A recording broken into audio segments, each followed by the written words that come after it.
Hallelujah. ನಮ್ಮ ಕರ್ತನಾದ ಯೇಸು ಕ್ರಿಸ್ತನ ನಾಮದಲ್ಲಿ ಮತ್ತೊಂದು ಸಾರಿ ನಿಮ್ಮೆಲ್ಲರಿಗೂ ಶುಭಗಳನ್ನು ತಿಳಿಸುತ್ತೇನೆ. ಗುಡ್ ಮಾರ್ನಿಂಗ್ ಎಂದು ಹೇಳಿ ನಿಮ್ಮೆಲ್ಲರನ್ನು ಎದ್ದೇಳಿಸುವುದಕ್ಕಾಗಿ, ನಿಮ್ಮೆಲ್ಲರಿಗೆ ದೇವರು ಕೊಟ್ಟ ಸಂದೇಶವನ್ನು ತಲುಪಿಸುವುದಕ್ಕಾಗಿ ನಾನು ಆಸೆ ಪಡ್ತಿದ್ದೇನೆ. ಬನ್ನಿ ಚಿಕ್ಕ ಪ್ರಾರ್ಥನೆಯೊಂದಿಗೆ ಪ್ರಾರಂಭಿಸೋಣ. ಪರಿಶುದ್ಧ ದೇವರೇ, ನಿಮಗೆ ವಂದನೆಗಳು. ಯಾರ್ಯಾರು ಯಾವ್ಯಾವ ಸ್ಥಳದಿಂದ ಕನೆಕ್ಟ್ ಆಗ್ತಿದ್ದಾರೋ ಅವರ ಹೃದಯ ಆಲೋಚನೆ ಅರಿತಿರುವ ದೇವರಾಗಿದ್ದೀರಿ. ಪ್ರತಿ ಅವಶ್ಯಕತೆ ತೀರಿಸಲ್ಪಡುವಂತೆ ನಮ್ಮೆಲ್ಲರೊಂದಿಗೆ ಮಾತಾಡಿರೆಂದು ಕ್ರಿಸ್ತನ ನಾಮದಲ್ಲಿ ಬೇಡುತ್ತೇನೆ ತಂದೆಯೇ, ಆಮೇನ್. ಹಾಲೆಲೂಯಾ. ಪ್ರತಿದಿನ ಉದಯದಲ್ಲಿ 7 ಗಂಟೆಗೆ ಅನುದಿನದ ಧ್ಯಾನ ಇರುತ್ತೆ ಪ್ರಿಯರೇ. ಅನ್ಲೆಸ್ ನೀವು ಆನ್ ಮಾಡಿದ ಹೊರತು, ಯೂಟ್ಯೂಬ್ನಲ್ಲಿ ಹೋದ ಹೊರತು ನಿಮಗೆ ಗೊತ್ತಾಗಲ್ಲ. ಮತ್ತೆ ಡಾಕ್ಟರ್ ಜಯಪಾಲ್ ಕನ್ನಡ ಯೂಟ್ಯೂಬ್ ಚಾನಲನ್ನು ನೀವು ಸಬ್ಸ್ಕ್ರೈಬ್ ಮಾಡಿಕೊಳ್ಳಿರಿ. ಮೇಲಿಂದ ಮೇಲೆ ನಿಮಗೆ ಇಂಟಿಮೇಷನ್ ಬರುವ ಹಾಗೆ ನೋಟಿಫಿಕೇಶನ್ ಆನ್ ಮಾಡಿರಿ. ನೆನ್ಪಿಟ್ಕೊಳ್ಳಿ, ಒಂದು ದಿನವೂ ಮಿಸ್ ಮಾಡದಂತೆ ವೀಕ್ಷಿಸಿರಿ. ಆಧ್ಯಾತ್ಮಿಕವಾಗಿ ನೀವು ಬಲ ಹೊಂದಿರಿ. ಈ ದಿನ ಶುಕ್ರವಾರ ಆಲಯಗಳಲ್ಲಿ ಉಪವಾಸ ಪ್ರಾರ್ಥನೆಗಳು ನಡೆಯುತ್ತಿರ್ತವೆ. ಮತ್ತೆ ನೀವು ಕೂಡ ನಿಮ್ಮ ಸಭೆಯಲ್ಲಿ, ನಿಮ್ಮ ಚರ್ಚ್ನಲ್ಲಿ ನಡೆಯುವಂತಹ ಉಪವಾಸ ಪ್ರಾರ್ಥನೆಯಲ್ಲಿ ಐಕ್ಯವಾಗಿರಬಹುದು. ಜೊತೆ ವಿಶ್ವಾಸಿಗಳೊಂದಿಗೆ, ದೇವಜನರೊಂದಿಗೆ ಸೇರಿ ಪ್ರಾರ್ಥಿಸಬಹುದು. ಮೊದಲನೇ ಅರಸುಗಳು 19ನೇ ಅಧ್ಯಾಯದಲ್ಲಿ ಏಲಿಯನನ್ನು ನಾವು ನೋಡುತ್ತೇವೆ. ಏಲಿಯ ನಮ್ಮಂತಹ ಮನುಷ್ಯನೇ, ಆದರೆ ಅದ್ಭುತಗಳನ್ನು ಮಾಡುತ್ತಾನೆ. ಕಾರಣ ಅವನು ಪ್ರಾರ್ಥನಾ ವೀರನಾಗಿದ್ದನು. ಆಸಕ್ತಿಯಿಂದ ಪ್ರಾರ್ಥಿಸಿದಾಗ 3 ವರ್ಷಗಳವರೆಗೂ ಮಳೆ ಸುರಿಯಲಾರದಂತೆ ಮಾಡುತ್ತಾನೆ. ಮತ್ತೆ ಪ್ರಾರ್ಥಿಸಿದಾಗ ಮತ್ತೆ ಮಳೆ ಸುರಿಯುವಂತೆ ಮಾಡ್ತಾನೆ. ಅಂದರೆ ಪ್ರಾರ್ಥನೆಯ ಮೂಲಕ ಪ್ರಕೃತಿಯನ್ನು ಕೂಡ ನಾವು ಹತೋಟಿಗೆ ತರಬಹುದು. ಪ್ರಾರ್ಥನೆಯಿಂದ ಪರಲೋಕದ ಅಗ್ನಿಯನ್ನು ಭೂಲೋಕಕ್ಕೆ ಬರಮಾಡುತ್ತಾನೆ. ಅಂತಹ ದೊಡ್ಡ ಪ್ರಾರ್ಥನಾ ವೀರನು. ಹೌದು ಪ್ರಿಯರೇ, ಅಷ್ಟಕ್ಕೂ ನೀವು ಪ್ರಾರ್ಥಿಸ್ತೀರಾ? ಆಯಾ ಸೀಸನ್ನಲ್ಲಿ ಪ್ರಾರ್ಥಿಸ್ತೀರೋ? ಅವಾಗವಾಗ ಪ್ರಾರ್ಥಿಸ್ತೀರೋ? ಸಭೆಯೊಳಗೆ ಹೋದಾಗ ಪ್ರಾರ್ಥಿಸುತ್ತೀರೋ? ಇಲ್ಲವೇ ಅನುದಿನವೂ ಕ್ರಮ ತಪ್ಪದಂತೆ ದೇವರೊಂದಿಗೆ ಆ ಕಾಲದ ದಾನಿಯೇಲನ ಹಾಗೆ ಬೆಳಗ್ಗೆ, ಮಧ್ಯಾಹ್ನ, ಸಾಯಂಕಾಲ ದಿನಕ್ಕೆ 3 ಆವರ್ತಿ ಮೊಳಕಾಲೂರಿ ಪ್ರಾರ್ಥಿಸ್ತಾ ಇದ್ದೀರಾ? ನಮ್ಮ ಪ್ರಾರ್ಥನೆ ಪ್ರಿಯರೇ ಸ್ವಲ್ಪ ಹೊತ್ತು ಬಂದು ಸ್ವಲ್ಪ ಹೊತ್ತು ಹೋಗುವಂಥದ್ದಲ್ಲ. ಎಡಬಿಡದೆ ಪ್ರಾರ್ಥಿಸಬೇಕು. ಯಾವಾಗಲೂ ಪ್ರಾರ್ಥಿಸುವಂತಹ ಪ್ರಾರ್ಥನೆಯ ಮನಸ್ಸುಳ್ಳವರಾಗಿರಬೇಕು. ನಾವು ಅನೇಕ ಸಾರಿ ಪ್ರಾರ್ಥಿಸ್ಲಿಕ್ಕಾಗ್ತಾ ಇಲ್ಲ. ಅದಕ್ಕೆ ಕಾರಣ ಏನು ಗೊತ್ತಾ? ನಮ್ಮೊಳಗೆ ಒಂದು ಹೊಟ್ಟೆಕಿಚ್ಚಿನ ಆಲೋಚನೆ ಬಂದರೆ ಪ್ರಾರ್ಥನಾ ಆತ್ಮ ನಮ್ಮಲ್ಲಿ ನಿಂತು ಹೋಗುತ್ತೆ. ಅದನ್ನು ನಾವು ಒಪ್ಪಿಕೊಂಡು ಸರಿಪಡಿಸಿಕೊಳ್ಳುವವರೆಗೂ. ನೀವೊಂದು ಸುಳ್ಳಾಡಿ ಬಂದು ಪ್ರಾರ್ಥನೆ ಮಾಡೋಣ ಅಂತ ಕೂತ್ಕೊಂಡ್ರೆ ಪ್ರಾರ್ಥನೆಯೇ ಬರಲ್ಲ ಪ್ರಿಯರೇ. ಯಾಕೆಂದರೆ ನೀವು ಸೈತಾನನಿಗೆ ಒಳಗಾಗಿರ್ತೀರಿ. ನಿಮ್ಮ ಮನಸಾಕ್ಷಿ ಸರಿಯಾಗಿಲ್ಲದಿರುವಾಗ ನೀವು ಪ್ರಾರ್ಥನೆ ಮಾಡ್ಲಿಕ್ಕಾಗಲ್ಲ. ನೀವು ಮೊದಲನೇದಾಗಿ ಪ್ರಾರ್ಥನೆ ಮನಸಾಕ್ಷಿ ಸರಿಪಡಿಸಿಕೊಳ್ಳುವ ಹಾಗೆ ಪ್ರಾರ್ಥಿಸಬೇಕು. ಆನಂತರ ಬೇರೆ ಇನ್ನೇನಾದರೂ ಇತರರಿಗಾಗಿ ಪ್ರಾರ್ಥಿಸಬಹುದು. ಇಂತಹ ದೊಡ್ಡ ಎಲಿಯ, ಇಷ್ಟು ದೊಡ್ಡ ಪ್ರಾರ್ಥನವೀರನಾದ ಎಲಿಯ ಪ್ರಾರ್ಥನೆಗಳಿಂದ ಎಷ್ಟೋ ಅದ್ಭುತಗಳನ್ನು ಮಾಡ್ತಾನೆ. ಕೇಳಿ ಪ್ರಿಯರೇ, ಪ್ರಾರ್ಥನೆ ನಾವು ಮಾಡದೇ ಇರುವಾಗ ಸೈತಾನನು ಪ್ರಾರ್ಥನೆ ಮಾಡಲಾರದಂತೆ ಅಭ್ಯಂತರಪಡಿಸ್ತಾನೆ. ಪ್ರಾರ್ಥನೆ ಮಾಡದಿರುವಾಗ ನಾವು ಬಲಹೀನರಾಗಿದ್ದೇವೆಂದು ತಿಳಿದುಕೊಂಡು ಅವನು ನಮ್ಮನ್ನು ಭಯಂಕರವಾಗಿ ಅಟ್ಯಾಕ್ ಮಾಡ್ತಾನೆ, ಎದುರಿಸುತ್ತಾನೆ. ಆಕಾಶದಿಂದ ಅಗ್ನಿ ಬರಮಾಡಿ ಯಜ್ಞವೇದಿಯನ್ನೇ ಸುಟ್ಟು ಮಾಡುವ ಅದ್ಭುತ ಮಾಡಿ ಸುಳ್ಳು ಪ್ರವಾದಿಗಳೆಲ್ಲರನ್ನೂ ಸಂಹರಿಸಿರುವಂತಹ ಎಲಿಯ, ಯೆಹೋವನೇ ದೇವರು ಎಂಬುದಾಗಿ ಪ್ರಜೆಗಳ ಮುಂದೆ ಮಹಿಮೆಪಡಿಸಿರುವ ಎಲಿಯ, ಆ ಕಾಲದಲ್ಲಿ ರಾಣಿಯಾಗಿರುವಂತಹ ಇಜ್ಬೇಲಳ ಮಾತನ್ನು ಕೇಳಿ ಆ ಇಜ್ಬೇಲಳು ಹೇಳ್ತಾಳೆ, ನಾಳೆ ಅನ್ನೋಷ್ಟೊತ್ತಿಗೆ ನಾನು ನಿನ್ನನ್ನು ಸಾಯಿಸ್ತೇನೆ ಎಂಬ ಒಂದು ಮಾತನ್ನು ಕೇಳ್ತಾನೆ. ಒಂದು ವಾರ್ತೆ ಕೇಳಿ ಓಡಿ ಹೋಗ್ತಿದ್ದಾನೆ. ಸೈತಾನನನ್ನು ಎದುರಿಸಿ ಅವನು ನಿಮ್ಮನ್ನು ಬಿಟ್ಟು ಓಡಿ ಹೋಗ್ತಾನೆ. ನೀವು ಮೊಳಕಾಲೂರಿದವರಾಗಿರ್ರಿ, ಸೈತಾನನು ನಿಮ್ಮನ್ನು ಬಿಟ್ಟು ಓಡಿ ಹೋಗ್ತಾನೆ. ಅವನು ನಿಮ್ಮ ಸಮೀಪಕ್ಕೂ ಕೂಡ ಬರುವುದಿಲ್ಲ. ನೀವು ಸೈತಾನನಿಗೆ ಭಯಪಟ್ಟು ಪ್ರಾರ್ಥನೆಯನ್ನು ಬಿಡಿರಿ, ನಿಮಗೆ ಬಹಳಷ್ಟು ತೊಂದರೆ ಕೊಡ್ತಾನೆ. ಇದನ್ನು ಯಾವತ್ತೂ ನೆನ್ಪಿಟ್ಕೊಳ್ಬೇಕು. ಭಯ ಆಗುತ್ತಿರುವಾಗ, ಬೆದರಿಕೆಗಳು ಎದುರಾಗುವಾಗ, ಶೋಧನೆಗಳು ಎದುರಾಗುವಾಗ, ಶರೀರ ಬಲಹೀನತೆಗಳಾಗುವಾಗ, ನಿಂದೆಗಳಾಗುವಾಗ, ಅವಮಾನಗಳಾಗುವಾಗ, ಬೆದರಿಕೆಗಳು ಬರುವಾಗ, ಫೇಕ್ ನ್ಯೂಸ್ಗಳು ಪ್ರಿಯರೇ, ಈ ದಿನಗಳಲ್ಲಿ ಜನರು ಎಷ್ಟು ಬಾಧೆಪಡಿಸ್ತಿದ್ದಾರೆ ನೋಡಿ ಫೇಕ್ ನ್ಯೂಸ್ಗಳಿಂದ. ಇನ್ನು ಇದು ದೇವರ ಮಕ್ಕಳ ವಿಷಯದಲ್ಲಿ, ಸೇವಕರ ವಿಷಯದಲ್ಲಿ ಹೇಗೆ ಅವರನ್ನು ಕುಗ್ಗಿಸಿ ಬಿಡಬೇಕಂದುಕೊಂಡು ಅವರ ಮೇಲೆ ಅಲ್ಲಸಲ್ಲದ ನಿಂದೆಗಳನ್ನು ಹೊರಿಸ್ತಾರೆ. ಕೊನೆಗೆ ಕುಗ್ಗಿ ಹೋಗುವಂತೆ ಮಾಡಿಬಿಡ್ತಾರೆ. ಇದೆಲ್ಲ ಸೈತಾನನ ಸಂಬಂಧವಾದ ಕ್ರಿಯೆಗಳಾಗಿವೆ. ಅಂತಹ ಪರಿಸ್ಥಿತಿಯಲ್ಲಿ ನೀವ್ಯಾಕೆ ದಿಗುಲು ಪಡ್ತಾ ಇದ್ದೀರಿ? ನೀವ್ಯಾಕೆ ಪ್ರಾರ್ಥನೆ ಬಿಡ್ತಾ ಇದ್ದೀರಿ? ನೀವ್ಯಾಕೆ ಸೇವೆ ಮಾಡಲಾನ್ನುತ್ತೀರಿ? ನೀವ್ಯಾಕೆ ನಾನು ಸುಮ್ಮನೆ ಯೇಸುವನ್ನು ನಂಬಿದ್ದೇನೆಂದು ಯಾಕೆ ಚಿಂತಿಸ್ತೀರಿ? ಅಂತಹ ಸಮಯದಲ್ಲಿ ಕೂಡ ನೀವು ಪ್ರಾರ್ಥಿಸಬೇಕು. ಇಂತಹ ದೊಡ್ಡ ಏಲಿಯ ಓಡಿ ಹೋದವನು ಹೋಗ್ಲಿ ಪ್ರಾರ್ಥನೆ ಆದ್ರೂ ಮಾಡಿದನು, ಮಾಡಿದಾನೆ ಎಂದು ಹೇಳಬಹುದು. ಆದರೆ ಅವನ ಪ್ರಾರ್ಥನೆ ಶರೀರ ಸಂಬಂಧವಾದ ಪ್ರಾರ್ಥನೆಯಾಗಿ ಮಾರ್ಪಟ್ಟಿತು. ನಾವು ಪ್ರಾರ್ಥನೆ ಮಾಡೋದು ಮಾತಿನಿಂದ ಮಾಡುವ ಪ್ರಾರ್ಥನೆ ಅಲ್ಲ ಪ್ರಿಯರೇ, ಬಾಯಿಂದ ನಾಲಿಗಿಂದ ಮಾಡುವ ಪ್ರಾರ್ಥನೆಯನ್ನಲ್ಲ ದೇವ್ರು ಕೇಳೋದು. ನಮ್ಮ ಪ್ರಾರ್ಥನೆ ಹೃದಯಾಂತರಾಳದೊಳಗಿಂದ ಬರಬೇಕು. ನಾವು ಹೇಗೆ ಯುಕ್ತವಾಗಿ ಪ್ರಾರ್ಥಿಸಬೇಕೆಂದು ನಮಗೆ ಗೊತ್ತಿಲ್ಲ. ಅದಕ್ಕೆ ಆತ್ಮನು ನಮ್ಮ ಪಕ್ಷದಲ್ಲಿದ್ದುಕೊಂಡು ಉಚ್ಚರಿಸಲಶಕ್ಯವಾದ ನರಳಾಟದಿಂದ ಕೂಡಿದ ಪ್ರಾರ್ಥನೆಯನ್ನು ಕಲಿಸುತ್ತಾರೆ. ಪ್ರಾರ್ಥನೆ ಸ್ಟಾರ್ಟ್ ಮಾಡೋದಷ್ಟೇ ನಮ್ಮ ಕೆಲಸ. ಪ್ರಾರ್ಥನೆ ಪ್ರಾರಂಭಿಸಿದಾಗ ಪರಿಶುದ್ಧಾತ್ಮನು ನಮ್ಮನ್ನು ಹಿಡಿದುಕೊಂಡು ಪ್ರಾರ್ಥನಾತ್ಮನಿಂದ ತುಂಬಿಸಿ ಯಾವ ವಿಷಯ ಯಾಕೆ ಪ್ರಾರ್ಥಿಸಬೇಕು, ಯಾವುದು ಏಕೆ ಪ್ರಾರ್ಥಿಸಬೇಕೆಂಬುದನ್ನು ಯುಕ್ತವಾದ ಪ್ರಾರ್ಥನೆಯನ್ನು ಕಲಿಸುತ್ತಾರೆ. ಏಲಿಯ ಆ ಬೆದರಿಕೆಯ ಮಾತುಗಳೊಂದಿಗೆ ದೇವರ ಸನ್ನಿಧಿಗೆ ಹೋಗಿ ಮೊಳಕಾಲೂರಿ ಪ್ರಾರ್ಥಿಸುವುದರ ಬದಲಿಗೆ ದೇವರಿಂದ ದೂರ ಓಡಿ ಹೋಗುತ್ತಾನೆ. ಎಲ್ಲಿಗೆ ಓಡಿ ಹೋಗ್ಲಿಕ್ಕಾಗತ್ತೆ ಪ್ರಿಯರೇ? ಒಂದು ಜಾಲಿ ಮರದ ಕೆಳಗಡೆ ಕೂತ್ಕೊಂಡು ಇನ್ನು ನಾನು ಮಾಡಿದ್ದು ಸಾಕು, ನನ್ನನ್ನು ಸಾಯಿಸು ಅನ್ನುತ್ತಾನೆ. ನೋಡೋಣ ಬನ್ನಿ, 19ನೇ ಅಧ್ಯಾಯ 4ನೇ ವಚನದಲ್ಲಿ. ಅವನು ಒಂದು ದಿವಸದ ಪ್ರಯಾಣದಷ್ಟು ದೂರ ಹೋಗಿ, ಏನಂತೆ? ಎಷ್ಟು ದೂರ ಹೋದನು ಎನ್ನುವುದಾದ್ರೆ ಒಂದು ದಿವಸದಷ್ಟು ಪ್ರಯಾಣ ಮಾಡಿದನಂತೆ ಕಾಲ್ನಡಿಗೆಯಿಂದ. ನಾವು ಕಾರಲ್ಲಿ ಆದರೆ ಬೇಗ ಹೋಗಬಹುದು. ನಾವು ಒಂದು ದಿನಕ್ಕೆ ಎಷ್ಟು ಮೈಲ್ಗಳನ್ನು ನಡೆಯಬಹುದು? ಮೇ ಬಿ 50 ಮೈಲ್ಸ್ ದೂರ ಹೆಚ್ಚು ಕಡಿಮೆ ಹೋಗಿರ್ತಾನೆ, ಇಲ್ಲವೇ 40 ಅಂದ್ಕೊಳ್ಳಿ ಅಂದಾಜಿಗೆ. ಅಷ್ಟು ದೂರ ಹೋಗಿ ಒಂದು ಜಾಲಿ ಗಿಡದ ಕೆಳಗೆ ಕೂತುಕೊಂಡು ಮರಣವನ್ನು ಅಪೇಕ್ಷಿಸಿದನು. ಯೆಹೋವನೇ, ನನಗೆ ಸಾಕಾಯಿತು, ನನ್ನ ಪ್ರಾಣವನ್ನು ತೆಗೆದುಬಿಡು, ನಾನು ನನ್ನ ಪಿತೃಗಳಿಗಿಂತ ಉತ್ತಮನಲ್ಲ ಎಂದು ದೇವರನ್ನು ಪ್ರಾರ್ಥಿಸಿದನು, ಪ್ರಾರ್ಥನೆ ಮಾಡಿದನು. ನಾವು ಮಾಡುವ ಪ್ರಾರ್ಥನೆಗಳೆಲ್ಲ ದೈವ ಚಿತ್ತಾನುಸಾರವಾದ ಪ್ರಾರ್ಥನೆಗಳಲ್ಲ ಪ್ರಿಯರೇ. ನಾನು ಎಷ್ಟೋ ಪ್ರಾರ್ಥಿಸಿದ್ದೇನೆ ಅಂತ ನೀವು ಅಂದ್ಕೊಳ್ಬಹುದೇನೋ, ಆದರೆ ಅವು ದೇವರಿಗೆ ಅಂಗೀಕಾರವಾದವುಗಳಲ್ಲ, ದೇವರ ವಾಕ್ಯಾನುಸಾರವಾದವುಗಳಲ್ಲ, ಆತನ ಚಿತ್ತಾನುಸಾರವಾದವುಗಳಲ್ಲ. ತಪ್ಪು ಪ್ರಾರ್ಥನೆಗಳನ್ನು ಮಾಡ್ತಿದ್ದೇವೆ ನಾವು. ಆ ಬೆಳಾಮನು ಪ್ರಾರ್ಥನೆ ಮಾಡ್ತಾನೆ ತಂದೆಯಾದ ದೇವರ ಸನ್ನಿಧಿಗೆ ಹೋಗಿ, ಹೋಗಂತಿರ ದೇವ್ರೆ, ಹೋಗಂತಿರ, ಇಸ್ರಾಯೇಲ್ಯರ ಅರಸನಾದ ಬಾಳಾಕನು ಬಾ ಅಂತ ಕರೆ ಕಳಿಸಿದಾನೆ, ಆತನೊಂದಿಗೆ ಹೋಗಂತಿರ. ಇಲ್ಲ, ಹೋಗಬಾರದು, ಇಸ್ರಾಯೇಲರನ್ನು ಶಪಿಸಬಾರದು ಎಂದು ಹೇಳಿದರೂ ಕೂಡ ಅವನು ಅದೇ ವಿಷಯ ಮೇಲಿಂದ ಮೇಲೆ ಕೇಳ್ತಾನೆ. ಒಂದಲ್ಲ 3 ಸಾರಿ ಕೇಳ್ತಾನೆ. ನಮ್ಮಲ್ಲಿಯೂ ಬಹಳಷ್ಟು ಜನ ಹಾಗೇ ಮಾಡ್ತೇವೆ. ದೇವರಿಗೆ ಇಷ್ಟವಿಲ್ಲದಂತಹ, ದೇವರಿಗೆ ವಿರುದ್ಧವಾಗಿರುವಂತಹ, ಇಲ್ಲವೇ ದೇವರಿಗೆ ವ್ಯತಿರೇಕವಾದ ಕಾರ್ಯಗಳು ಯಾಕೆ ಮೇಲಿಂದ ಮೇಲೆ ದೇವರಿಗೆ ಕೇಳಿ ಪ್ರಾರ್ಥನೆ ಮಾಡ್ತಿದ್ದೇನೆಂದು ಹೇಳಿಕೊಳ್ಳೋದು ಯಾಕೆ? ನನ್ನನ್ನು ಸಾಯಿಸೆಂದು ಕೇಳೋದೇನು? ನಿಮ್ಮನ್ನು ಸಾಯಿಸುವುದು ದೇವರಿಗೇನಾದರೂ ಇಷ್ಟವೋ? ದುಷ್ಟರ ಸಾವಿನಲ್ಲಿಯೇ ನನಗೆ ಸಂತೋಷ ಇಲ್ಲ ಅಂತ ದೇವರು ಹೇಳ್ತಾರೆ. ದೈವ ಸೇವಕರ ಮರಣ ಆತನಿಗೆ ಪ್ರಿಯಕರವಾಗಿದೆ. ನೀವು ಆತನಿಗೆ ಬೇಕಾದಾಗ, ನಿಮ್ಮ ಕೆಲಸ ಮುಗಿದಾಗ ಆತನು ನಿಮ್ಮನ್ನು ಕರೆಸಿಕೊಳ್ತಾನೆ. ಸಾಯಿಸಲ್ಲ, ಬದಲಿಗೆ ಕರೆಸಿಕೊಳ್ತಾರೆ.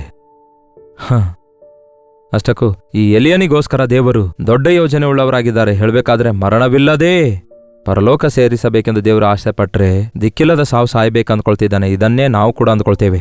ದೇವರೇ ನಮಗೋಸ್ಕರ ಉನ್ನತವಾದವುಗಳನ್ನು ಸಿದ್ಧಪಡಿಸ್ತಿರುವಾಗ ನಾವೇನೋ ಸಣ್ಣ ಸಣ್ಣ ವಿಷಯಗಳಿಗಾಗಿ ಕೋರಿಕೊಳ್ತೇವೆ, ಅವು ಕೊಟ್ಟಿಲ್ಲ ಅಂತ ಮುನಿಸುತ್ತೇವೆ. ತಪ್ಪು ಪ್ರಿಯರೇ, ದೇವರ ಮೇಲೆ ಮುನಿಸಬೇಡಿರಿ. ದೇವರು ನೀವು ಬೇಡಿದ್ದನ್ನು ಕೊಡದೇ ಇರುವುದಾದರೆ ಅದಕ್ಕಿಂತಲೂ ದೊಡ್ಡದು ಕೊಡಬೇಕೆಂದು ನೀವು ಬೇಡಿಕೊಂಡದನ್ನು ಕೊಡಲಿಲ್ಲವೇನೋ ಅಷ್ಟೇ ಹೊರತು ನಿಮಗೆ ಕೊಡಲಾರದೆ ಮಾಡುವ ಆತನು ಮಾತ್ರ ಅಲ್ವೇ ಅಲ್ಲ. ಇನ್ನು ನನ್ನನ್ನು ಸಾಯಿಸು ಎಂದು ಪ್ರಾರ್ಥನೆ ಮಾಡ್ತಿದ್ದಾನೆ ಎಲಿಯ. ಆಮೇಲೆ ಮಲಗಿ ನಿದ್ರೆ ಮಾಡ್ತಿದ್ದಾನೆ, ನಿರುತ್ಸಾಹದಿಂದ ಕುಗ್ಗಿ ಹೋಗಿದ್ದಾನೆ. ಅಲ್ಲಿಯೂ ಕೂಡ ದೇವರು ಅವನನ್ನು ಪ್ರೀತಿಸಿ ದೂತನನ್ನು ಕಳಿಸಿ ಆಹಾರ ಕಳಿಸಿ ಊಟ ಮಾಡಿದ ನಂತರ ಮತ್ತೆ ಮಲಗಿ, ಮತ್ತೆ ಊಟ ಮಾಡಿ ಮತ್ತೆ ಮಲಗ್ತಾನೆ. ಈಗ ಏಳು, ನೀನು ಎದ್ದು ನನಗೋಸ್ಕರ ಹೋರೇಬ್ ಪರ್ವತಕ್ಕೆ ಹೋಗು ಎಂದು ಹೇಳಿದಾಗ ಅಲ್ಲಿಗೆ ಪ್ರಯಾಣ ಮಾಡಿ 40 ದಿವಸ ಹಗಲು ರಾತ್ರಿ ಪ್ರಯಾಣ ಮಾಡಿ ದೇವರ ಪರ್ವತವೆಂದು ಕರೆಯಲ್ಪಡುವ ಹೋರೇಬಿಗೆ ಬಂದ. ಅದು ದೇವರ ಪರ್ವತ. ಆ ಹೋರೇಬ್ ಬೆಟ್ಟದ ಮೇಲೆ ಪ್ರತ್ಯಕ್ಷನಾಗುತ್ತಾರೆ ದೇವರು ಮೋಶೆಗೆ. ತನ್ನ ಆಜ್ಞೆಗಳನ್ನು ತಿಳಿಯಪಡಿಸ್ತಾರೆ. ಆ ಹೋರೇಬ್ ಬೆಟ್ಟಕ್ಕೆ ಹೋಗಿ ನನ್ನ ಸ್ವರವನ್ನು ಕೇಳುವಿ ಬಾ, ಅಲ್ಲಿ ಹೋಗಿ ಕಾದಿರು ಅನ್ನುತ್ತಾರೆ. ಆಗ ಎಲಿಯ ಹೋಗ್ತಾನೆ. ಹೋಗಿ ಏನ್ ಮಾಡಿದನು ನೋಡಿ 9ನೇ ವಚನದಲ್ಲಿ. ಆಗ ಅಲ್ಲಿನ ಒಂದು ಗವಿಯಲ್ಲಿ ಇಳುಕೊಂಡನು. ಅಲ್ಲಿಗೆ ಹೋಗಿ ಪ್ರಾರ್ಥನೆ ಮಾಡಿದನು ಅಂತ ನೋಡೋದಾದ್ರೆ, ಅಲ್ಲಿರುವ ಒಂದು ಗವಿಯಲ್ಲಿ, ಅಂದ್ರೆ ಗುಹೆ ಇರುತ್ತವಲ್ಲವೇ ಗುಡಿಗಳ ಹಾಗೆ, ಆ ಗವಿಯೊಳಗಡೆ ಹೋಗಿ ಅಡಗುತ್ತಾ ಇದ್ದಾನೆ. ಇನ್ನೂ ಹೆದರಿಕೆ ಅಥವಾ ಭಯ ಹೋಗ್ತಿಲ್ಲ. ಆ ಗವಿಯೊಳಗೆ ಹೋಗಿ ಅಲ್ಲೇ ಉಳ್ಕೊಂಡನಂತೆ. ಇನ್ನಲ್ಲೇ ಕೂತ್ಕೊಂಡನಂತೆ. ಮೊಳಕಾಲೂರಲಿಲ್ಲ, ಕೈಗಳೆತ್ತಿ ಪ್ರಾರ್ಥಿಸಲಿಲ್ಲ. ದೇವರು ಅಲ್ಲಿಗೇ ಬಂದು, ಎಲಿಯ, ಇಲ್ಲಿ ಏನ್ ಮಾಡ್ತಾ ಇದ್ದೀನಿ ನೀನು? ಪ್ರಾರ್ಥನೆ ಮಾಡ್ತಿದ್ದೇನೆಂದು ಹೇಳಬಲ್ಲನು? ಏನ್ ಮಾಡ್ತಾ ಇದ್ದೀನಿ ನೀನಿಲ್ಲಿ? ನಾನು ನಿನಗೆ ಹೇಳಿದ್ದೇನು, ನೀನು ಮಾಡ್ತಿರೋದೇನು? ನನಗೋಸ್ಕರ ನಿಂತುಕೋ. ಇಲ್ಲ, ನಾನು ನಿಲ್ಲಲಾರೆ. ನಾನು ನಿಂತ್ಕೊಂಡ್ರೆ ನನಗೆ ಗುರಿ ಮಾಡ್ತಾಳೇನೋ ಯಜ್ಬೇಲಳು ಅನ್ನುವಂತೆ. ಆ ಎಲಿಯ ಆ ದಿನ ನಡ್ಕೊಳ್ತಾ ಇದ್ದ. ಎದ್ದೇಳು ಅಂತ ಮತ್ತೊಮ್ಮೆ ದೇವರು ಹೇಳ್ತಾರೆ. ಎದ್ದು ಹೋರೇಬ್ ಬೆಟ್ಟದ ಮೇಲೆ ನಿಂತ್ಕೊನುತ್ತಾರೆ. ಇಲ್ಲ, ವೈರಾಗ್ಯದಿಂದಿರುವವನು ನಾನೊಬ್ಬನೇ ಇದ್ದಾನೆ, ಅವಳು ನನ್ನನ್ನು ಸಾಯಿಸ್ತಾಳೆ, ನಾನು ಒಬ್ಬನೇ ಇದ್ದೇನೆ ಎಂಬ ಅಸೂಯೆ ಪರಿತಾಪದೊಂದಿಗೆ ತುಂಬಿಕೊಂಡಿದ್ದಾನೆ. ಕೆಲವೊಮ್ಮೆ ನಮ್ಮ ಪ್ರಾರ್ಥನೆ ಹೇಗಿರ್ತವೆ ಗೊತ್ತಾ? ನಾನೊಬ್ಬನೇ ದೇವರೇ ನಿಮ್ಮ ಸೇವೆ ಮಾಡ್ತಿದ್ದೇನೆ, ನಾನೇ ಅಲ್ಲವೇ ದೇವರೇ ಇಷ್ಟೊಂದು ಕಷ್ಟಪಟ್ಟು ಮಾಡ್ತಿದ್ದೇನೆ, ನನಗೇ ಯಾಕೆ ದೇವರೇ ಇಷ್ಟು ಶೋಧನೆ ಎಂದು ಕೆಲವರು ಪ್ರಾರ್ಥಿಸ್ತಾರಲ್ಲವೇ? ನಿನ್ನನ್ನು ನಂಬಿದ್ರೂ ಕೂಡ ನನಗೇ ಯಾಕೆ ಬಾಧೆ ಅನ್ನುತ್ತಾರೆ. ಈ ಸ್ವಾರ್ಥತೆಯಿಂದ ಕೂಡಿದ ಪ್ರಾರ್ಥನೆ ದೇವರಿಗೆ ಬೇಕಾಗಿಲ್ಲ ಪ್ರಿಯರೇ. ನೀವು ಒಬ್ಬರೇ ಅಲ್ಲ, ಬಹಳಷ್ಟು ಜನ ಇದ್ದಾರೆ. ನೀವೊಬ್ಬರೇ ಅಲ್ಲ ಪ್ರಾರ್ಥಿಸೋದು, ನೀವೊಬ್ಬರೇ ಅಲ್ಲ ಸೇವೆ ಮಾಡೋದು, ನೀವೊಬ್ಬರೇ ಅಲ್ಲ ನಂಬಿಕೆಯಿಂದ ಬದುಕೋದು, ನೀವೊಬ್ಬರೇ ಅಲ್ಲ ಯೇಸುವನ್ನು ನಂಬಿರೋದು. ಮೊದಲು ಅಸೂಯೆ ಪರಿತಾಪ ತೆಗೆದುಹಾಕಿ ಪ್ರಾರ್ಥನೆಯೊಳಗೆ ಹೋಗಿ. ನಿಮ್ಮನ್ನು ನೀವು ಯೋಚಿಸ್ತಾಳುವಾಗ ಅದು ಕಣ್ಣೀರಿನ ಪ್ರಾರ್ಥನೆ ಅಂದ್ಕೊಳ್ತಾರೆ ಕೆಲವರು. No no no no no no ನಿಮ್ಮನ್ನು ನೀವು ಕೀಳಾಗಿ ನೋಡಿಕೊಳ್ಳೋದು ದೇವರಿಗೆ ಸ್ವಲ್ಪವೂ ಕೂಡ ಇಷ್ಟವಿಲ್ಲ. ನಿಮ್ಮ ಬಲಹೀನತೆ ನೋಡಿಕೊಂಡು ನೀವು ಅಸೂಯೆ ಪರಿತಾಪದಿಂದ ದುಃಖ ಪಡೋದಾದ್ರೆ, ಆ ಪ್ರಾರ್ಥನೆ ದೇವರ ಸನ್ನಿಧಿಗೆ ಸೇರುತ್ತದೆ ಅಂದ್ಕೊಳ್ಳೋದಾದ್ರೆ ಅದು ಅಜ್ಞಾನ. ಮತ್ತೆ ಭಯದಿಂದ ಅಡಗಿಕೊಳ್ತಾನೆ, ಮತ್ತೆ ಗವಿಯಲ್ಲಿ ಅಡಗಿಕೊಳ್ತಾನೆ. ಮತ್ತೆ 2ನೇ ಸಾರಿ ಏನ್ ಕೇಳ್ತಾನೆ ನೋಡಿ 13ನೇ ವಚನದಲ್ಲಿ. ಟೈಮ್ ಇಲ್ಲ, ನೀವು ಈ ಅಧ್ಯಾಯ ಪೂರ್ತಿ ಓದ್ ನೋಡಿ. ಎಲಿಯ ಕಡೆಗೆ ಮಂದ ಮಾರುತ ಶಬ್ದ. ಅದನ್ನು ಕೇಳಿದ ಕೂಡಲೇ ಎಲಿಯನು ತನ್ನ ಕಂಬಳಿಯಿಂದ ಮರೆಯನ್ನು ಮುಚ್ಚಿಕೊಂಡನು. ದೇವರ ಮೃದುವಾದ ಶಬ್ದ ಕೇಳಿಸಿಕೊಳ್ತಾನೆ. ಅಲ್ಲಿ ಸಿಡಿಲು ಮಿಂಚಿನೊಂದಿಗೆ ಎಷ್ಟೋ ಅದ್ಭುತ ನಡೆಯುತ್ತವೆ. ಆದರೂ ಹೊರಗೆ ಬರ್ತಾ ಇಲ್ಲ, ಅಡಗಿಕೊಂಡಿದ್ದಾನೆ. ದೇವರ ಸ್ವರ ಕೇಳಿದಾಗ ಗುಹೆಯ ಬಾಗಿಲಲ್ಲಿರ್ತಾನೆ ಹೊರತು ಹೊರಗೆ ಬರಲಿಲ್ಲ. ಆಗ ಎಲಿಯನಿಗೆ ದೇವ್ರು ಕೇಳ್ತಾರೆ, ನೀನೇನ್ ಮಾಡ್ತಾ ಇದ್ದಿ ಎಂದು ಮತ್ತೆ ದೇವ್ರು ಕೇಳ್ತಾರೆ. ಈ ದಿನ ದೇವ್ರು ನಿಮಗೂ ಕೇಳ್ತಿದ್ದಾರೆ ಪ್ರಿಯರೇ. ಏನ್ ಮಾಡ್ತಾ ಇದ್ದೀರಿ? ಚರ್ಚಿಗೆ ಹೋಗಿ ನೀವು ಪ್ರಾರ್ಥನೆ ಮಾಡ್ತಾ ಇದ್ದೀರಾ? ಇಲ್ಲವೇ ಪ್ರಾರ್ಥನಾ ಸಮಯದಲ್ಲಿ SMS ನೋಡ್ತಾ ಇದ್ದೀರಾ? ನೀವು ಚರ್ಚಿಗೆ ಹೋದಾಗ ಸಭೆಯೊಳಗೆ ಹೋಗಿ ಮುಂದಿನ ಸೀಟಲ್ಲಿ ಕೂತ್ಕೊಳ್ತಾ ಇದ್ದೀರಾ? ಇಲ್ಲವೇ ಒಂದು ಮೂಲೆಯಲ್ಲಿ ಕೂತ್ಕೊಂಡು ನೀವೇನೋ ಆಚಾರವಾಗಿ ಯಾರಿಗೂ ಕಾಣಿಸಲಾರದಂತೆ ಏನೋ ಆಲೋಚನೆಗಳನ್ನು ಮಾಡ್ತಾ ಕೂತ್ಕೊಳ್ತಾ ಇದ್ದೀರಾ? ಸಭೆಯೊಳಗೆ ಹೋದವರು ಪ್ರಾರ್ಥನೆ ಮಾಡಬೇಕಲ್ಲವೇ? ಈ ದಿನ ಎಷ್ಟು ಜನ ಸಭೆಯೊಳಗೆ ಹೋಗಿ ಪ್ರಾರ್ಥನೆ ಮಾಡ್ತಾ ಇದ್ದೀರಿ? ಅದಕ್ಕೆ ನಮ್ಮ ಚರ್ಚ್ನಲ್ಲಿ ಇಬ್ಬಿಬ್ಬರು ಕೈಗಳನ್ನು ಹಿಡ್ಕೊಂಡು ಪ್ರಾರ್ಥಿಸಿರಿ ಅನ್ನುತ್ತೇನೆ, ಜೋರಾಗಿ ಪ್ರಾರ್ಥಿಸಿರಿ ಅನ್ನುತ್ತೇನೆ. ಬಹಳಷ್ಟು ಜನ ತಲೆ ಮೇಲೆ ಕೈ ಇಟ್ಕೊಂಡು ಬಹಳ ಹಾಯಾಗಿ ನಿದ್ರೆ ಮಾಡ್ತಾ ಇರ್ತಾರೆ, ತೂಕಡಿಸುತ್ತಾ ಇರ್ತಾರೆ. No no no no no ಪ್ರಾರ್ಥನೆಯಲ್ಲಿ ಅಸೂಯೆ ಪರಿತಾಪಕ್ಕೆ ಅವಕಾಶ ಕೊಡಬೇಡಿ, ಸ್ವನೀತಿಗೆ ಅವಕಾಶ ಕೊಡಬೇಡಿ. ಪರಧ್ಯಾನದಲ್ಲಿರಬಾರದು. ದೇವರ ಸ್ವರ ಕೇಳಿಸಿಕೊಳ್ಳುವುದಕ್ಕಾಗಿ ಸಿದ್ಧರಾಗಿರಬೇಕು. ಏನ್ ಮಾಡ್ತಾ ಇದೆಯಲ್ಲಿಯ? ಪ್ರಾರ್ಥಿಸು. ಬಹಳಷ್ಟು ಕೆಲಸ ಇದೆ, ಬಹಳಷ್ಟು ಕೆಲಸ ಮಾಡಬೇಕಾಗಿದೆ. ನೀನು ಹಜ್ಜಾಯ್ ಎಂಬ ರಾಜನಿಗೆ ಸಿರಿಯಾ ದೇಶದಲ್ಲಿ ಪಟ್ಟಾಭಿಷೇಕ ಮಾಡಬೇಕು. ನೀನು ಯೆಹೋವನನ್ನು ಪಟ್ಟಾಭಿಷೇಕ ಮಾಡಬೇಕು. ನಿನಗೆ ಬದಲಾಗಿ ಎಲೀಷನನ್ನು ನೀನು ಅಭಿಷೇಕಿಸಬೇಕು. ಆವಾಗ ನಾನು ಅಗ್ನಿ ರಥಗಳಲ್ಲಿ ನಿನ್ನನ್ನು ಕರೆದೊಯ್ತೇನೆ. ನಿನ್ನ ವಿಷಯದಲ್ಲಿ ಇಷ್ಟ ಆಲೋಚನೆ ಹೊಂದಿದವನಾಗಿದ್ದೇನೆ, ಆದರೆ ನೀನೇನೋ ಕುಗ್ಗಿ ಹೋಗಿ ಕೂತ್ಕೊಂಡಿದ್ದಿ. ಈ ದಿನ ವಾಕ್ಯ ಕೇಳುವ ನಿಮ್ಮೊಂದಿಗೆ ದೇವರು ಮಾತಾಡ್ತಿದ್ದಾರೆ. ನಾನು ಕತೆ ಮುಗಿದೋಯ್ತು, ನಾನೇನು ಪ್ರಾರ್ಥನೆ ಮಾಡಲಾರೆ, ನಾನು ನಿಲ್ಲಲಿಕ್ಕಾಗದು, ನಾನು ನಂಬಿಕೆಯಲ್ಲಿ ನಿಲ್ಲಲಾರೆನು ಎಂದು ನೀವು ಅಡಗಿಕೊಳ್ತಾ ಇದ್ದೀರೇನೋ, ಎಸ್ಕೇಪ್ ಆಗ್ತಾ ಇದ್ದೀರೇನೋ. ದೇವರ ಸನ್ನಿಧಿ ಬಿಟ್ಟು, ದೇವರ ಆಲಯ ಬಿಟ್ಟು, ದೇವರ ಕೆಲಸ ಬಿಟ್ಟು, ದೇವರ ಕಾರ್ಯಗಳನ್ನು ಬಿಟ್ಟು. ದಯವಿಟ್ಟು ಅರ್ಥ ಮಾಡಿಕೊಳ್ಳಿರಿ, ದೇವರು ನಿಮ್ಮನ್ನು ಆರಿಸಿಕೊಂಡಿದ್ದಾರೆ, ನಿಮ್ಮ ವಿಷಯದಲ್ಲಿ ದೊಡ್ಡ ಪ್ರಣಾಳಿಕೆ ಹಾಕಿಕೊಂಡಿದ್ದಾರೆ. ಎದ್ದು ಪ್ರಾರ್ಥಿಸಿರಿ. ಓ ನಿದ್ದೆ ಮಾಡುವವನೇ, ನೀನಿಲ್ಲೇನ್ ಮಾಡ್ತಾ ಇದ್ದೀ? ಎದ್ದು ಪ್ರಾರ್ಥನೆ ಮಾಡು ಎಂದು ಹೇಳ್ತಾನಲ್ಲವೇ ಆ ಹಡಗಿನಲ್ಲಿರುವಂತಹ ಆ ಯೋನನಿಗೆ, ಆ ಕ್ಯಾಪ್ಟನ್. ಈ ದಿನ ಅನ್ಯರು ಹೇಳಬೇಕಾಗ್ತಿದೆ ಪ್ರಿಯರೇ ನಮಗೆ. ನಿದ್ದೆ ಮಾಡುವವನೇ, ಎದ್ದು ನಿನ್ನ ದೇವರಿಗೆ ಪ್ರಾರ್ಥನೆ ಮಾಡು. ನೆನವಿಗೆ ಹೋಗಿ ದೇವರ ವಾಕ್ಯ ಸಾರೆಂದು ದೇವರು ಯೋನನಿಗೆ ಹೇಳಿದ್ರೆ ಇಷ್ಟಾನುಸಾರವಾಗಿ ಹೋಗಿ ನಿದ್ದೆ ಮಾಡ್ತಿದ್ದಾನೆ, ಹೇಗೆ ಪ್ರಾರ್ಥನೆ ಮಾಡ್ಲಿಕ್ಕಾಗುತ್ತೆ? ಆದರೆ ಯಾವಾಗ ಎದ್ದು ಪ್ರಾರ್ಥಿಸುತ್ತಾನೋ ದೊಡ್ಡ ಉಜ್ಜೀವನವೇ ಬರುತ್ತೆ. ಈ ದಿನ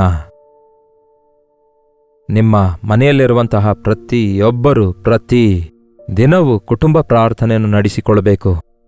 ಒಬ್ಬರನ್ನೊಬ್ಬರು ಪ್ರೋತ್ಸಾಹಪಡಿಸಿಕೊಳ್ಳಿರಿ. ಗಂಡ ಹೆಂಡತಿಯರಾಗಿ ಇಬ್ಬರೂ ಸೇರಿ ಪ್ರಾರ್ಥಿಸಿರಿ. ಹರಟೆ ಹೊಡೆಯುವುದಲ್ಲ, ಕಲಹ ಇಟ್ಕೊಳ್ಳೋದಲ್ಲ, ವಾದ ವಿವಾದ ಇಟ್ಕೊಳ್ಳೋದಲ್ಲ. ಅಲ್ಲಿಗೆ ಇಲ್ಲಿಗೆ ಹೋಗಿ ಸುತ್ತಾಡುತ್ತಾ ಒಂದು ಮನೋರಂಜನೆ ಮಾಡೋದಲ್ಲ. ಎಷ್ಟು ಜನ ಈ ದಿನ ಗಂಡ ಹೆಂಡತಿಯರು ಮೊಳಕಾಲೂರಿ ಪ್ರಾರ್ಥನೆ ಮಾಡ್ತಾ ಇದ್ದೀರಿ ಹೇಳ್ರಿ? ಸೇವಕರೇ, ನೀವು ಹೇಳ್ರಿ. ನೀವು ಪ್ರಾರ್ಥನೆ ಮಾಡಲಾರದೆ ಸಭೆಗೆ ಹೇಗೆ ಹೇಳಬಲ್ಲಿರಿ? ವಿಶ್ವಾಸಿಯೇ, ನೀವು ಪ್ರಾರ್ಥನೆ ಮಾಡಲಾರದೆ ಅವಿಶ್ವಾಸಿಗೆ ಹೇಗೆ ಹೇಳಬಲ್ಲಿರಿ? ಅದಕ್ಕೆ ಪ್ರಾರ್ಥನೆ ಬಹಳ ಪ್ರಾಮುಖ್ಯವಾಗಿದೆ. ಸೈತಾನನು ನಮಗೇನಾದರೂ ಮಾಡಬಹುದಾದರೆ ಅವನು ಮಾಡೋದೆಲ್ಲ ಒಂದೇ, ಪ್ರಾರ್ಥನೆ ಮಾಡಲಾರದಂತೆ ಅನೇಕ ಆಟಂಕಗಳನ್ನು ತರ್ತಾನೆ. ಆ ಆಟಂಕ ಅಭ್ಯಂತರಗಳನ್ನೆಲ್ಲ ಜಯಿಸಿ ಮೊಳಕಾಲೂರಿ ಪ್ರಾರ್ಥಿಸೋದಾದರೆ ಪ್ರಾರ್ಥನಾತ್ಮನ ಹೊಂದಿಕೊಂಡು ಅದ್ಭುತಗಳನ್ನು ನಮ್ಮ ಜೀವಿತದಲ್ಲಿ ಕಾಣ್ತೇವೆ. ಪ್ರಾರ್ಥನೆ. ಪರಿಶುದ್ಧ ದೇವರೇ, ಪ್ರೀತಿಯುಳ್ಳ ತಂದೆಯೇ, ನಮಗೆ ಪ್ರಾರ್ಥನೆ ಕಲಿಸಿರಿ. ಪ್ರಾರ್ಥನೆ ಸ್ಥಿರವಾಗಿ ಮಾಡುವಂತೆ, ಎಡಬಿಡದೆ ಮಾಡುವಂತೆ, ಪ್ರತಿ ವಿಧವಾದ ಪ್ರಾರ್ಥನೆ ಪ್ರತಿಯೊಂದು ಸಮಯದಲ್ಲಿ ನಿರತರರಾಗಿ ಪ್ರಾರ್ಥಿಸುವಂತೆ, ಉಪವಾಸವಿದ್ದು ಪ್ರಾರ್ಥಿಸುವಂತೆ ಸಹಾಯ ಮಾಡಿರಿ. ಮೊಳಕಾಲೂರಿ ಪ್ರಾರ್ಥಿಸುವಂತೆ, ಕಣ್ಣೀರಿನಿಂದ ಪ್ರಾರ್ಥಿಸುವಂತೆ, ನಿಮ್ಮ ಪಾದ ಕಣ್ಣೀರಿನಿಂದ ತೊಳೆಯುವಂತೆ ಪರಿಶುದ್ಧಾತ್ಮನ ಶಕ್ತಿಯನ್ನು ಹೊಂದಿಕೊಂಡು ನೀವು ನಮ್ಮ ಮುಂದೆ ಇಟ್ಟಿರುವಂತಹ ಪ್ರಯಾಣಕ್ಕೋಸ್ಕರ, ಜೀವಿತಕ್ಕೋಸ್ಕರ, ನಮಗೋಸ್ಕರ ನೀವು ಕೊಟ್ಟಿರುವ ಕೆಲಸಗಳನ್ನು ಮಾಡುವುದಕ್ಕೋಸ್ಕರ ಸಿದ್ಧರಾಗಿ ನೀವು ಒಪ್ಪಿಸಿದ ಕಾರ್ಯಗಳೆಲ್ಲ ಸಫಲಗೊಳಿಸುವ ಹಾಗೆ, ಬಲ ನಂಬಿಗಸ್ತನಾದ ಒಳ್ಳೆಯ ಆಳು ಎಂಬ ನಿಮ್ಮಿಂದ ಮೆಚ್ಚುಗೆ ಹೊಂದುವ ಹಾಗೆ ನಮ್ಮ ಒಬ್ಬೊಬ್ಬರನ್ನು ಅಭಿಷೇಕಿಸಿರೆಂದು ಕ್ರಿಸ್ತನ ನಾಮದಲ್ಲಿ ಬೇಡುತ್ತೇನೆ ತಂದೆಯೇ, ಆಮೇನ್. ನಮ್ಮ ತಂದೆಯಾದ ದೇವರ ಪ್ರೀತಿಯು, ಮಗನಾಗಿರುವ ಕ್ರಿಸ್ತನ ಕೃಪೆಯೂ, ಆದರಣೆಕರ್ತನಾದ ಪರಿಶುದ್ಧಾತ್ಮನ ಸಹವಾಸವು ಕೂಡಿ ಬಂದಿರುವ ನಮ್ಮೆಲ್ಲರ ಸಂಗಡ ಇಂದಿಗೂ ಸದಾಕಾಲಕ್ಕೂ ನೆಲೆಯಾಗಿರಲಿ. ಆಮೇನ್. ದೇವರಿಗೆ ಸ್ತೋತ್ರ. ನಿಮ್ಮ ಪ್ರಾರ್ಥನಾ ಮನವಿಗಳು 8939731313 ನಂಬರ್ಗೆ, ನೀವು ಇತರ ದೇಶದಿಂದ ವೀಕ್ಷಿಸುವುದಾದರೆ ಕೊಡಲ್ಪಟ್ಟ ಇದೇ ನಂಬರಿಗೆ ಒಂದು ಟೆಕ್ಸ್ಟ್ ಇಲ್ಲವೇ ವಾಯ್ಸ್ ಮೆಸೇಜ್ ಮುಖಾಂತರ ವಾಟ್ಸಪ್ ಕಳಿಸಿರಿ. ನಿಮ್ಮ ಪಕ್ಷದಲ್ಲಿ ನಾವು ಪ್ರಾರ್ಥಿಸ್ತಿದ್ದೇವೆ ಎಂದು ಮತ್ತೆ ಮತ್ತೆ ನಾವು ಹೇಳುವ ಅಗತ್ಯವಿಲ್ಲ. ಮತ್ತೆ ಎಷ್ಟೋ ಸಾರಿ ದೇವರು ಅದ್ಭುತವಾಗಿ ನಮ್ಮ ಅನೇಕ ಪ್ರಾರ್ಥನೆಗಳಿಗೆ ಉತ್ತರ ಕೊಟ್ಟಿದ್ದಾರೆ. ತಕ್ಷಣವೇ ಪ್ರಾರ್ಥನೆಗೆ ಖಚಿತವಾಗಿಯೂ ದೇವರು ಉತ್ತರ ಕೊಡುತ್ತಲೇ ಬರುತ್ತಿದ್ದಾರೆ. ಪ್ರಾರ್ಥನೆ ನಮ್ಮ ಕೈಯಲ್ಲಿ ಒಂದು ದೊಡ್ಡ ಆಯುಧವಾಗಿದೆ, ಸೈತಾನನನ್ನು ಎದುರಿಸಲು ಹಾಗೂ ನಮ್ಮಲ್ಲಿರುವ ನಿರುತ್ಸಾಹವನ್ನು ಜಯಿಸಲು ಮತ್ತು ಪ್ರತಿಯೊಂದು ಬಲಹೀನತೆಯಿಂದ ಬಿಡಿಸಲ್ಪಡುವುದಕ್ಕೂ. ಈ ದಿನ ಶುಕ್ರವಾರವಲ್ಲವೂ ನಿಮ್ಮ ಸಭೆಯಲ್ಲಿ ನಡೆಯುವಂತಹ ಉಪವಾಸ ಪ್ರಾರ್ಥನೆಯಲ್ಲಿ ತಪ್ಪದೆ ಪಾಲ್ಗೊಳ್ಳಿರಿ. ಜೊತೆ ವಿಶ್ವಾಸಿಗಳೊಂದಿಗೆ ಸೇರಿ ಪ್ರಾರ್ಥಿಸಿರಿ. ಕರ್ತನ ಚಿತ್ತವಿರುವುದಾದರೆ ಮತ್ತೆ ನಾಳೆ ಇದೇ ಅನುದಿನದ ಧ್ಯಾನ ಎಂಬ ಕಾರ್ಯಕ್ರಮದಲ್ಲಿ ಮತ್ತೊಮ್ಮೆ ಭೇಟಿಯಾಗೋಣ. ಅಲ್ಲಿವರೆಗೂ ದೇವರ ಮಹಾಕೃಪೆ ಎಂದೆಂದಿಗೂ ನಿಮ್ಮೆಲ್ಲರೊಂದಿಗೆ ನೆಲೆಸಿರಲಿ.